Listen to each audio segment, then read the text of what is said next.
We are sadly to inform you that Ellen DeGeneres will not be attending for today's event because she happened to catch the cold. But she did leave a wonderful message or introduction for today's event. I am Portia de Rossi and I will be taking over my wife's show for today.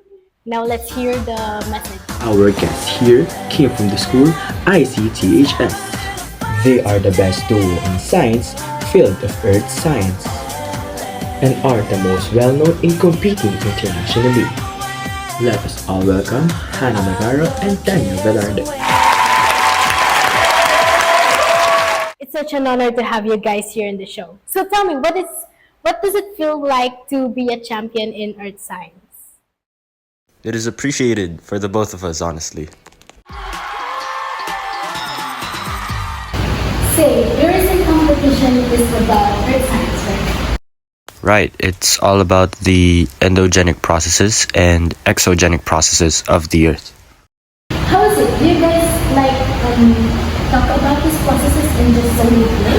Well, yes, the competition criteria is we had to know about the topic and we needed to discuss it to perfection. Like, everything should be well explained and there should be no holes that the judges might notice. Exactly. Well then, let's have a quick discussion about exogenic and endogenic processes for us to gain knowledge, shall we? Well, it would be a pleasure.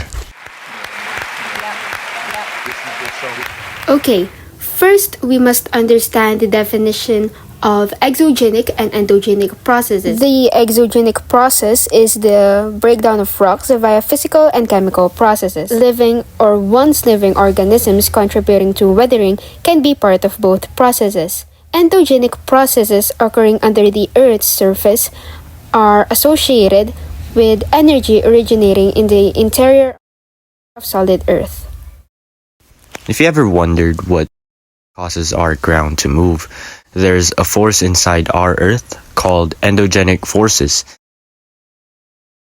It is the internal Earth pressure. By that, what or how can we encounter this event?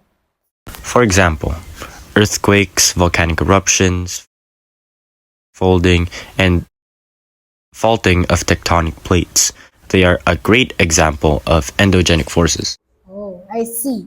Let's go back first to exogenic processes. What are the processes that lies under this topic? Weathering is one of the factors in why rocks change structure or shape.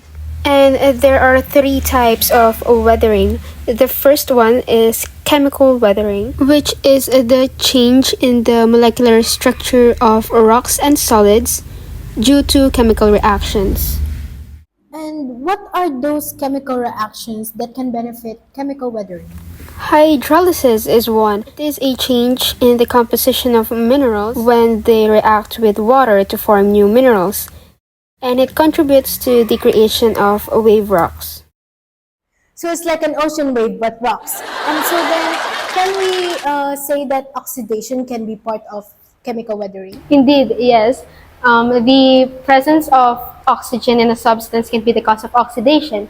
For instance, on a metal surface, rust forms in the presence of oxygen and water. I see. How about the remaining two types of weathering?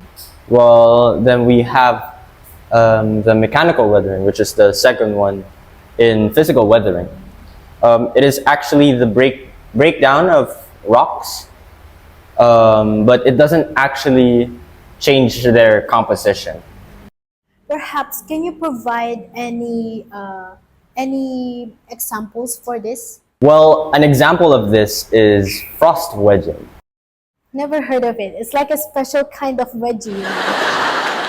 It is far from pulling someone else's underpants, Portia. I must remember that I also joined science competition when I was in high school. And that frost wedging, or freeze-thaw cycle, is a rock fracture by repeated frost water during the day and ice during the night, resulting in the enlargement of the crack.